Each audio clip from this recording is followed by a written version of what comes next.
Pea soup. Certainly not a great summer's day in Wellington, grounding hundreds in the airport and raising concern the Prince's plane might not make it. But while the Air Force jet landed safely, the weather meant only a few braved the damp to see the second in line to the throne inspect our armed forces before laying a wreath at the tomb of the unknown soldier. It might have been a small crowd, but Prince William was still a big hit.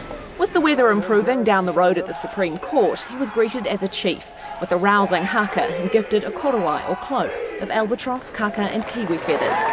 Met by Māori leaders and former Governor-General Sir Paul Reeves, inside he was introduced to senior government ministers before taking a tour of the new building. It gives me great pleasure, with the unveiling of this plaque, to open the New Zealand Supreme Court building. For some, having the Prince open the Supreme Court, which cuts ties to London's law lords on the Privy Council, is ironic. These Republicans want New Zealand to continue to move away from the motherland. We're saying bye-bye, Wills. Bye-bye, Royal Pump.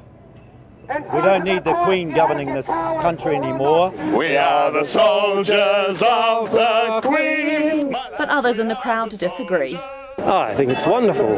Great opportunity to show our support for the monarchy and for people to see the people that actually rule them.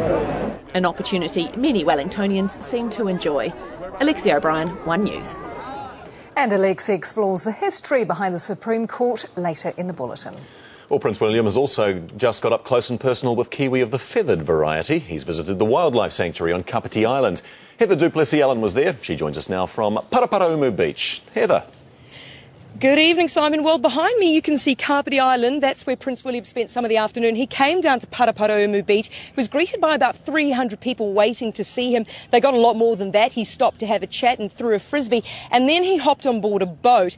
Now, that took him over to Kapiti Island. It's probably not quite as glamorous as what he's used to. Over there, he was met by plenty of media waiting to get a snap of him. The main event over there was, in fact, petting a kiwi. Now, I understand from speaking to some dock staff over there that he'd personally requested being able to pet a kiwi. Another one of his personal requests was being able to have a private walk through the island. So the media were brought back to the mainland and he kept walking there for about an hour. Now, once we got back here, we found plenty of people were still waiting to see him. Some people have even written into the sand, "Welcome, Prince William." But unfortunately for them, he didn't come back to the mainland. He was in fact taken back to Wellington in much more style in a chopper. Thank you very much, Heather. On the Kapiti coast, Heather du Plessis.